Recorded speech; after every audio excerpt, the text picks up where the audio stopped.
I'm not Catholic, I am Christian, and so I wanted to see him and participate in all this. It was other popes that might have not come, the previous ones, but this one is special in that he's much more modern. Pope Francis's historic trip to Cuba continues today as tens of thousands flock to catch a glimpse of him. Plus, overnight, Wink News has learned of some breaking news about a possible change in the stance of the U.S. with the embargo in Cuba. Wink News is the only station in Southwest Florida following the Pope around the island nation. Extensive and exclusive coverage is coming up for you. And tomorrow is when Pope Francis starts his visit to the U.S. for the first time ever as pontiff. Some in Southwest Florida are going to be making the trip so they can see him. Some of their stories are ahead for you at 6. Another wildfire is adding its destruction to the more than 12 burning right now in California. Hundreds of homes destroyed and thousands are displaced. More on this ahead for you at 6. Television's biggest night had plenty of fanfare and some heartfelt moments too. Just in case you went to bed early, Wink News will wrap up the Emmy Awards ahead on Wink News This Morning. Live from Southwest Florida's news leader, this is Wink News This Morning. That's your Wink News traffic. Rob, Jen?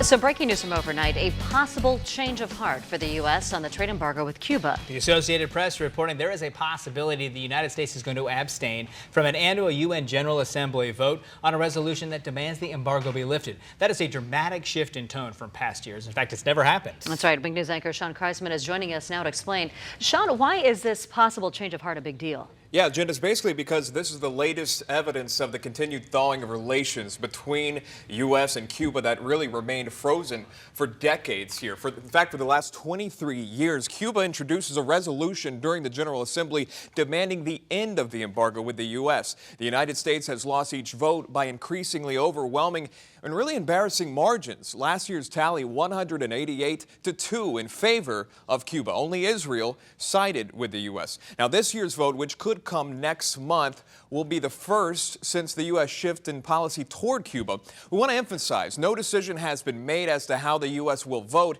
In fact, the AP report states at the moment the U.S. is still more likely to vote against the resolution than abstain. But merely considering an abstention, well, it's unprecedented. It is unheard of for a UN member state not to oppose resolutions critical of its own laws. Now, we should also note General Assembly resolutions are unenforceable, which is why no change has come yet. It's still unclear what changes would be necessary to prompt a U.S. abstention during next month's vote. Live in the studio, Sean Kreisman, Wink News This Morning. Meanwhile, as we turn 6:05, Pope Francis, the man who had a big role in bringing the U.S. and Cuba closer together, continues his historic trip through that island nation today. He'll go to 2 more Cuban cities. He's going to be celebrating Mass in the central eastern city of Holguin, then visit the Shrine to the Virgin near the eastern city of Santiago. During his first full day in the communist country on Sunday, the Pope celebrated Mass in Havana's Revolution Square, met with both Fidel and Raul Castro, and gave a special address to the youth.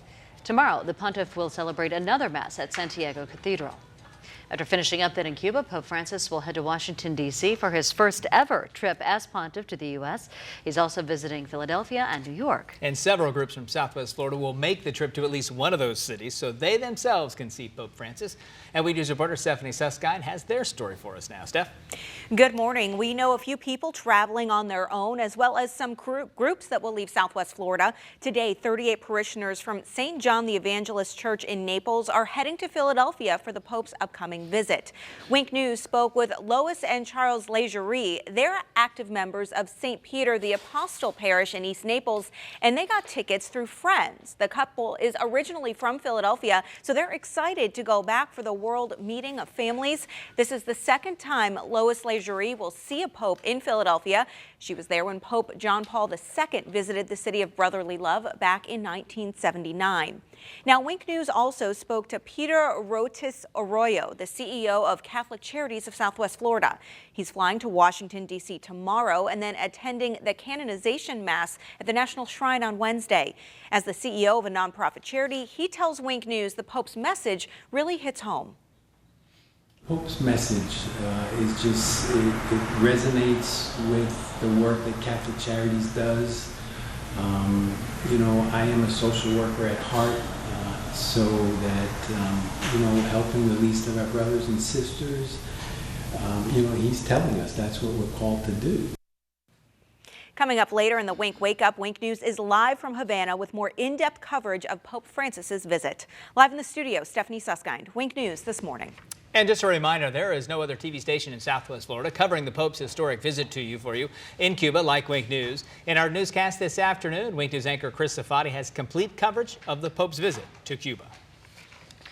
Overnight, Immokalee Road in Collier County has now reopened to traffic. It happened just after 2 this morning, a deadly crash. Around 8:30 Sunday night, this occurred near Camp Caris Road. It shut down that area for around 6 hours.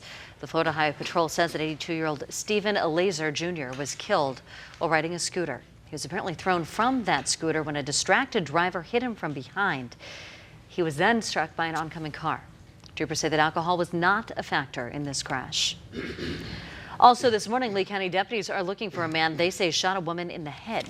Investigators are trying to find 51-year-old Ignacio Sanchez. We're told that he was last seen driving a green Chevy Blazer with a Chihuahua inside.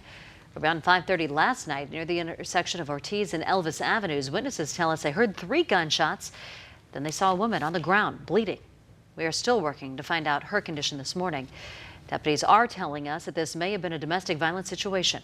If you think you know where Ignacio Sanchez may be, please help out. Please call Crime Stoppers immediately. And U.S. Congressman Kirk Clausen will be in Southwest Florida again today, hosting 2 more of his town hall meetings. Congressman Clausen speaking with the people here to hear their comments and their concerns. His first meeting today is at the Sanibel Public Library. It's from noon until 1:30. Then the congressman is at the library in downtown Fort Myers this evening between 5:30 and 7. Coming up right after the break, meteorologist Joey Sofine is back in to help us plan our day with our weather on the ones. Of course, we have the latest money headlines, too, out of Wall Street. We'll be live on the floor of the New York Stock Exchange. Stay with us. It is 6:08.